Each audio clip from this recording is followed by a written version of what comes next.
रामचंद्र कृपालु भजे मन हरण भव भय दारुणम नव कंज लोचन कंज मुख कर कंज पद कंजारुणम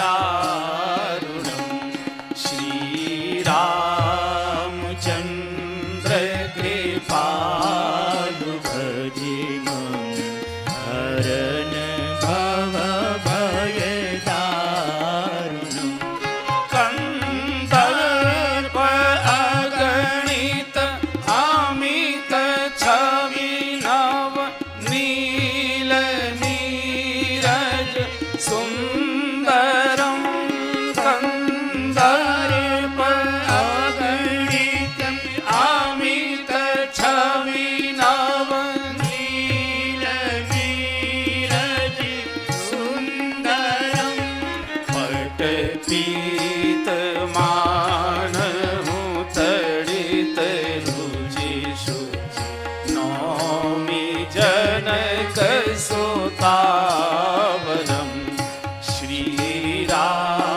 रामचंद्र कृपालु भजे मन हरण भव भय दारुणम भजु दीन बंधु दिनेश दानव दैत्य वंश निकंदनम भजो दीन बंधु दिनेश दानव दैत्य वंश निकंदनम रघुनंद आनंद कंद कौशल चंद्र दशरथ नंदनम श्री रामचंद्र कृपालु भजे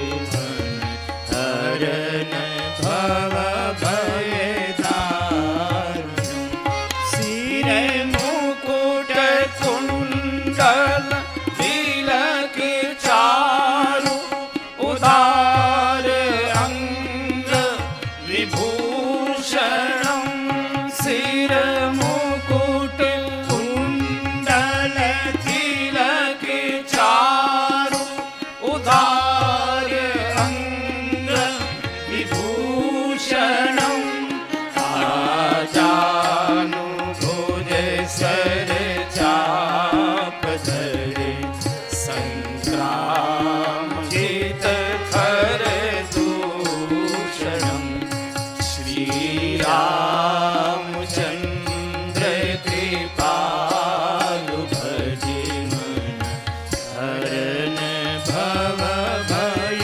दारुणम इति वदति तुलसी दास शंकर शेष मुनि मन रंजनम इति वदति तुलसी दास शंकर शेष मुनि मन रंजनम मम हृदय कंज निवास कुरु कामादि खल दल गंजनम श्री रामचंद्र कृपालु भजे मन हरण भव भय दारुणम नव कंज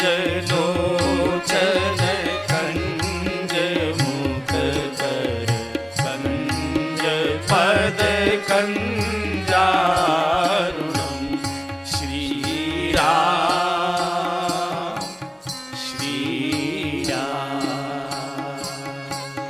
श्री राम श्री राम। बोलिए श्री रामचंद्र भगवान की जय। श्री हनुमान जी महाराज की जय। श्री गुरुदेव भगवान की जय। श्री गोस्वामी जी महाराज की जय। श्री गुरु चरण सरोज रज निज मन मुकुर सुधार। बरनउँ रघुवर विमल यश जो दायक फल चार। बुद्धिहीन तनु जानिके सुमिरऊँ पवन कुमार। बल बुद्धि विद्या देहु मोहि हरहु कलेश विकार।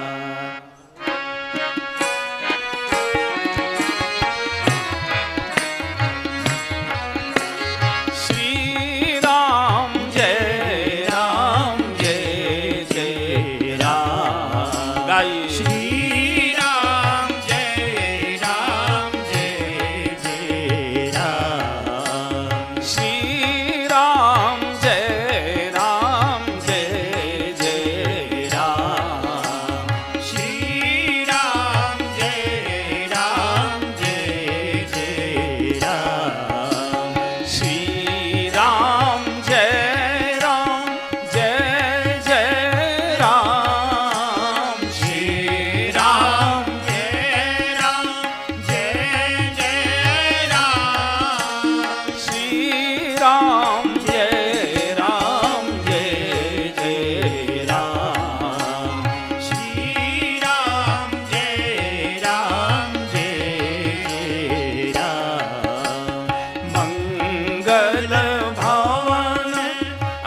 शंकर भगवान की।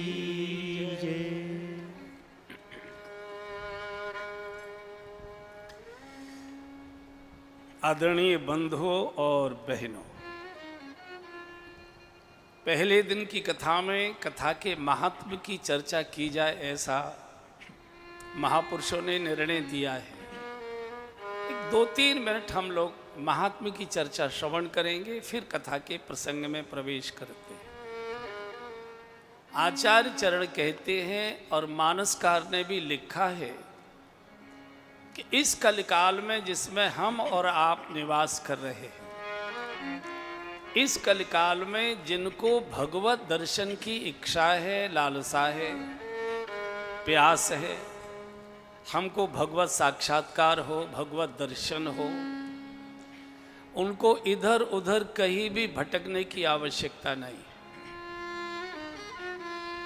कथा में जाकर बैठ जाइए, प्यार से कानों से कथा श्रवण कर लीजिए, भगवत दर्शन, भगवत साक्षात्कार का रास्ता खुल जाता है, मार्ग खुल जाता है।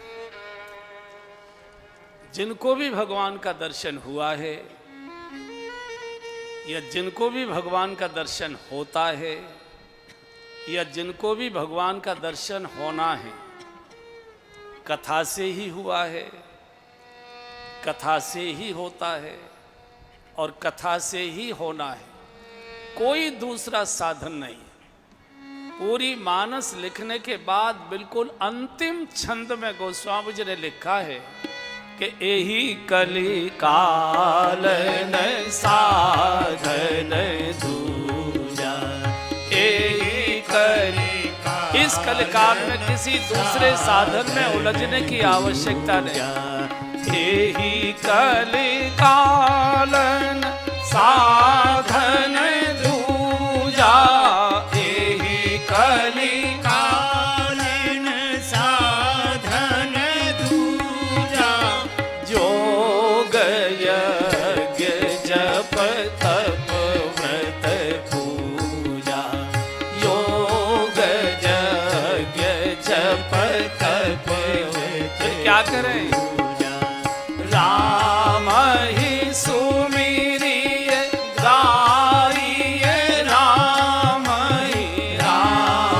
ही सुमिरिय गाइए, राम ही संतत सुनिए, राम गुण गाम, संतत सुनिए, राम गुण गाम। आज यही कली कालन साधन दूजा, यही कली कालन साधन दूजा। जिस कलयुग में हम और आप सब बैठे निवास कर रहे हैं, इस कलिकाल की गोस्वामी जी बात कर रहे हैं। यही कलिकालन साधन दूजा। किसी दूसरे साधन में उलझने की आवश्यकता नहीं। और बता भी दिया कौन कौन से, बोले योग, यज्ञ, जप, तप, व्रत, अनुष्ठान, इनका निषेध नहीं किया है। लेकिन गोस्वामी जी कहते हैं कि जब सोफे पर बैठकर ठंडी ठंडी एसी हवा में कॉफी पीते पीते, चाय की चुस्की लगाते लगाते भगवान का दर्शन हो सकता है, तो काय के लिए शरीर तोड़ो। योग, ये योग का युग नहीं है, ये भोग का युग है। और भोगी अगर योगी बनने का प्रयत्न करेगा तो रोगी हो जाएगा। ये जो पूज्य बाबा जी कराते हैं, ये योग व्यायाम है, ये शारीरिक वर्जिश है। ये योग वो नहीं है जो ईश्वर से मिलाता है, ये शरीर को स्वस्थ रखने की विधि है। तो ये तो व्यायाम करना ही चाहिए, इसमें तो कोई दो मत नहीं। लेकिन योग मुश्किल पड़ता है। आंख बंद करके बैठिए, भगवान को कोशिश करिए याद आए। भगवान तो नहीं याद आते।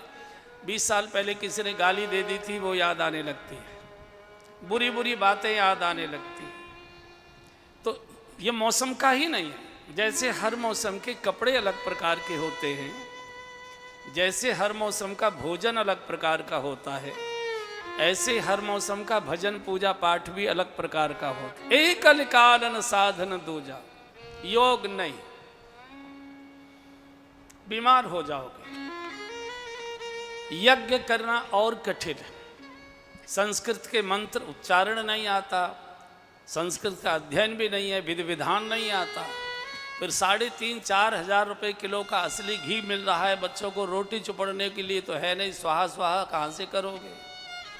फिर बैठ भी गए तो बच्चे नहीं करने देंगे, पापा इतना महंगा डिस्टेम्पर सारा ये कराया पुताई उताई ये सब काला किए दे रहे हो, ये भी संभव नहीं है। योग यज्ञ जप करना उससे भी ज़्यादा कठिन है। जिसको नींद ना आती हो वो माला लेके जप करने बैठ जाइए, खर्राटे आने शुरू हो जाएंगे। चारपाई पर लेटकर नींद भाग जाती है, और जैसे हम जप करने बैठते हैं, माला घुमाने बैठते हैं, इतनी बढ़िया नींद आती है कि पूछिए मत। तो योग यज्ञ जप तप कहते हैं सत्य और शुभ के लिए कष्ट सहन करना, ये तो संभव ही नहीं है। योग यज्ञ जप तप व्रत, ओहो, जितना व्रत के दिन आदमी खाता है उतना सामान्य दिन नहीं खाता। सवेरे से शाम 3 दिन पहले तो खाने की तैयारी, ये खरीद के लाओ, ये खरीद के लाओ, व्रत है व्रत है व्रत है व्रत है, और दिन भर खाता है आदमी। इधर से आएगा केला खा लेगा, इधर से आएगा अमरूद खा लेगा, इधर से आएगा ज़रा चाय बना लाओ, इधर से आएगा तो जरा ये मखाने सेक लाओ, थोड़े से फल काट दो, थोड़ी सी कॉफ़ी बना दो। और मुझे तो ऐसा लगता है, मेरी बात पर निश्चित रूप से कुछ लोग नाराज़ हो जाएंगे, चलो कोई बात नहीं है, चटोरा लोग ही व्रत ज़्यादा करते हैं। रोटी खाते खाते ऊब हो गई, चलो व्रत है, मीठे पराठे बनाओ, बढ़िया मखाने की खीर बनाओ, ये बनाओ। तो व्रत कहते शुभ संकल्प को पूरा करना, और व्रत वाले दिन ही भगवान के पास बैठने की फुर्सत नहीं। माताओं को तो होती नहीं, कढ़ैया से फुर्सत मिले तब तो भगवान के पास बैठे। तो योग यज्ञ जप तप व्रत पूजा, क्षमा करें मुझे, जितने बड़े घर हैं, जैसे उन्होंने सब काम के लिए कर्मचारी रखे हुए हैं, भगवान की पूजा के लिए भी कर्मचारी रखा हुआ है, और उसको आप ही के घर की पूजा नहीं करनी, उसको भी 10 घर निपटाने हैं जाकर, उसकी सर्विस 10 घरों में है, तो क्या पूजा करेगा। बालक आपने पैदा किया और गोद में खिलाने के लिए आपने आया को रख लिया, आपको फुर्सत भी नहीं है कि अपने छोटे बच्चों को गोद में खिलाएं। भगवान हमारे घर में बालक के रूप है, गोपाल जी के रूप में, उनके पास बैठने की भी फुर्सत नहीं है हमको। चलो विधि विधान नहीं आता है, पंडित जी जितनी देर पूजा सेवा करें बैठकर दर्शन तो कर सकते हैं, देख तो सकते हैं। तो चूंकि ऋषि त्रिकालदर्शी हुआ करते थे, तुम त्रिकालदर्शी मुनिनाथा, तब कहा कि ये सब छोड़ दीजिए। जब सतयुग आए तो योग कर लेना, त्रेता आए यज्ञ कर लेना, द्वापर आए ठाकुर जी की सेवा पूजा कर लेना, कलयुग आए केवल 2 ही काम करिए, कानों से भगवान की मधुर मंगलमय कथा सुनिए और होठों से भगवान की बातें करिए, भगवान का नाम लीजिए, भगवान की चर्चा करिए।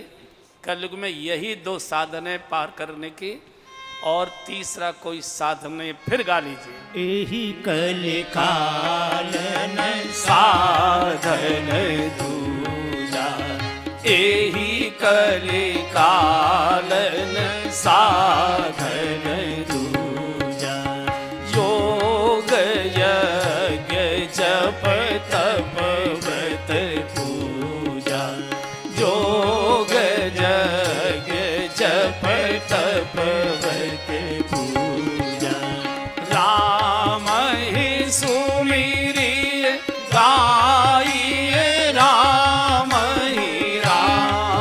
ही सुमिरिय गाइए, राम ही संतत सुनिए, राम गुण गाम, संतत सुनिए, राम गुण गाम। भगवान के दर्शन की एक बेव गारंटी है श्री राम कथा। जिसको भी हुआ है, जिसको भी होता है, जिसको भी होगा, कथा से ही हुआ है, कथा से ही होता है, कथा से ही होगा। इसके सबसे बड़े उदाहरण हैं विभीषण जी। विभीषण जब भगवान की शरण में आ गए, रावण की लात खाकर और शरण में आ गए, तो भगवान ने पूछा कि विभीषण, हमारे पास तो आना इतना संभव नहीं है, सरल नहीं है, तुम यहां तक कैसे आ गए? तो विभीषण ने कहा, प्रभु आपकी कथा सुनकर आ गया। श्रवण सुयश सुने आए हूं, आपकी कथा सुनकर आ गए। कथा कहाँ? शामली गए थे क्या? अरे बोले वहां कौन घुसने देता। बोले फिर? बोले घर पर ही बैठकर सुनने को मिल गई थी। किसने सुनाई? श्री हनुमान जी ने। तब हनुमंत कही सब राम कथा। भगवान ने कहा मान लिया, कथा सुनी, पर ये बताओ यहां तक कैसे आ गए? विभीषण ने बहुत अच्छी बात कही। विभीषण जी ने कहा, भगवान श्री हनुमान जी ने आपकी इतनी सुंदर कथा सुनाई, इतनी सुंदर कथा सुनाई कि कथा सुनते सुनते मेरे मन में ये लालसा पैदा होने लगी कि जिनकी कथा इतनी सुंदर है वो स्वयं कितना सुंदर होगा, जरा चलकर एक बार उसका दर्शन कर दिया जाए। जो स्वयं जिसकी कथा इतनी सुंदर, तो वो स्वयं कितना सुंदर होगा। क्या है भाई, गाना ना एक बार? नाम तुम्हारा तारनहारा, नाम तुम्हारा तारनहारा, जाने कब दर्शन होगा, जिसकी महिमा इतनी सुंदर, वो कितना सुंदर होगा, वो कितना सुंदर होगा। नाम तुम्हारा तारनहारा, नाम तुम्हारा तारनहारा, जाने कब दर्शन होगा, जिसकी महिमा इतनी सुंदर, वो कितना सुंदर होगा, वो कितना सुंदर होगा। सुर नर मुनि जन दीन दुखी जन तेरा ध्यान लगाते हैं। सुर नर मुनि जन दीन दुखी जन तेरा ध्यान लगाते हैं।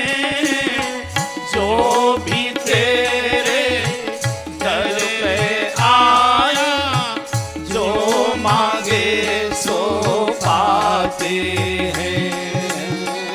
जो भी तेरे दर पे आया, जो मांगे सो पाते हैं। मेरे जैसे अभिलाषी को, मेरे जैसे अभिलाषी को, जाने कब दर्शन होगा, जिसकी महिमा इतनी सुंदर, वो कितना सुंदर होगा, वो कितना सुंदर होगा। हरे रामा राम रामा हरे हरे, हरि बोल। हरे रामा राम रामा हरे हरे, हरे कृष्णा कृष्णा कृष्णा हरे हरे, हरे कृष्णा कृष्णा कृष्णा हरे हरे। कथा भगवान के दर्शन की लालसा पैदा कर देती। और जब किसी भी चीज की लालसा मन में होती है तो कोई न कोई रास्ता भी बता दिया करता है। इसलिए सुनिए, जब समय मिले, जहां मौका मिले, जरूर सुनिए। वक्ता को मत सुनिए, कथा सुनिए। हम तो बहुत बड़े बड़े वक्ताओं की कथा सुनते हैं, ये सामान्य नहीं। वक्तव्य क्या दे रहा है उसको सुनिए। छोटा बालक भी अगर कथा सुना, अरे काक भुसुंडी कौआ कथा कह रहा है, गरुड़ जी पक्षियों के राजा गरुड़ कथा सुनने के लिए जाते हैं, कौवे के चरणों में बैठ गए गरुड़ जहां बसाए भुसुंडा। काक भुसुंड जी के चरणों में बैठकर, काक भुसुंड जी कौवे हैं और वो एक गरुड़ हैं। गरुड़ बैठा है कौवे के चरणों में बैठकर। गरुड़ मालिक है पक्षियों के और वो उनका सबसे छोटा उनका सदस्य है पक्षियों का, उसके चरणों में बैठ कथा। और एक वैज्ञानिक सिद्धांत है बंधु, मनुष्य जो कानों से सुनता है उसको दिन भर मुंह से बोलता है। जो हम मुख से सटकते हैं वो मल के मार्ग से बाहर जाता है, और जो कानों से सटकते हैं वो मुख के मार्गों से बाहर निकलता है। कानों से व्यापार की बातें सुनेंगे, दिन भर व्यापार की चर्चा करोगे। कानों से राजनीति की बातें सुनोगे, मुंह दिन भर राजनीति की बातें करेगा।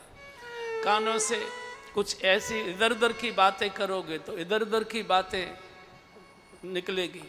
और कानों से अगर भगवान की मधुर मंगलमयी कथा सुनोगे तो मुख भगवान की बातें करेगा, कथा की चर्चा करेगा। और ये भी सिद्धांत है कि मनुष्य के होठ जो बोलते हैं उसका हृदय एक दिन वैसा ही हो जाता है जैसा होठ बोलते हैं। कई लोगों को कहते हैं, आपने सुना होगा, वो होठों का ही कड़वा है, मन का बहुत साफ है। ऐसा हो नहीं सकता। डकार उसी की आएगी जो पेट में बैठा हुआ है। मूली खाइए, मूली की डकार आएगी। केला खाया, केला की डकार आएगी। खीर खाइए, खीर की डकार आएगी। जो भीतर बैठा है डकार उसी की आएगी। इसलिए भीतर अगर कथा बैठी होगी तो डकारे कथा की आएगी। आज तो पहली बार सुना, हम तो पहली बार गए, बहुत आनंद आया, ये तो नई चीज मिली। दिन भर आपको डकारें कथा की आएंगी। और होठ जैसा बोलते हैं, मैं फिर दोहरा रहा हूं, कान जो सुनते हैं होठ वैसा बोलने लगते हैं, और होठ जैसा बोलते हैं हमारा हृदय वैसा ही हो जाया करता है। होठ हमारा कथा से सना हुआ रहे, होठ दिन भर कथा की बातें बोले, वो तब बोलेंगे जब कान हमेशा कथाएं सुनेंगे। और जब होठ बोलते हैं तो हमारा हृदय भगवत्ता से भर जाता है, और कभी न कभी स्वप्न में झांकी आएगी ही। ये व्यासपीठ का भरोसा है। कथा सुनने वालों को कभी न कभी प्रकट दर्शन कलयुग में नहीं होता। कलयुग में दर्शन स्वप्न में ही हुआ करता है। आप याद करिए, स्वप्न में दुनिया भर की बातें, 20-20 साल पुरानी बातें भी स्वप्न में आने लगती हैं। और मंदिर रोज जाते हैं, लेकिन कभी भगवान कहाँ आते हैं स्वप्न में हमारे? क्योंकि केवल आंखों से दर्शन करने से नहीं होगा। होठों से, कानों से सुनो और होठों से गाइए, बोलिए, तब कोई चीज अंदर जाकर बैठती है, तब वो स्वप्न में आया करती है। सभी दौड़ते इस कथा को सुनने के लिए, केवल आप ही नहीं आए हैं। आपके लिए तो कुर्सियां बिछाई गई हैं।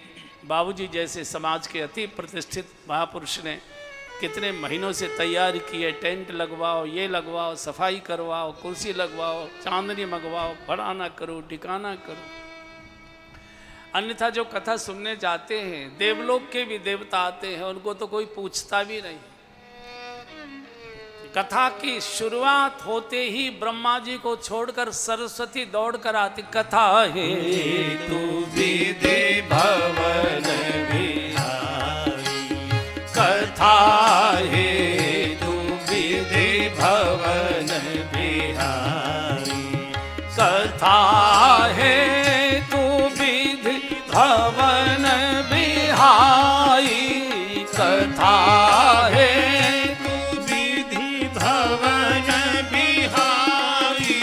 सुमिरत शारद आवती धाई, सुमिरत शारद आवती धाई। ब्रह्मा जी के के भवन को छोड़कर, ब्रह्मलोक को छोड़कर सरस्वती दौड़ी चली आती। कथा हेतु विद भवन बिहाई, सुमिरत शारद आवत धाई। शिव और पार्वती जी कैलाश छोड़कर दौड़कर आते। कथा सुनने के सबसे ज्यादा शौकीन ये तो श्री शंकर जी ही हैं। हनुमान जी को पता लगता है शामली में कथा शुरू हो गई, ओहो दौड़ पड़ते हैं। जहाँ जहाँ कीर्तन होता सिया राम का, जहाँ जहाँ कीर्तन होता सिया राम का, लगता है पहरा वहाँ वीर हनुमान का। लगता है पहरा वहाँ वीर हनुमान का। राम जी के चरणों में हो, राम जी के चरणों में इनका ठिकाना। छम छम जय हो, छम छम नाचे देखो वीर हनुमाना। छम छम नाचे देखो वीर हनुमाना। कहते हैं लोग इसे हो, कहते हैं लोग इसे राम का दीवाना। छम छम जय हो, छम छम नाचे देखो वीर हनुमाना। राम राम सिया राम, राम राम सिया राम, राम राम सिया राम, राम राम सिया राम। प्रभु चरित्र सुनिवे को रसिया, हनुमान चालीसा बोल रहा है। प्रभु चरित्र सुनिबे को रसिया।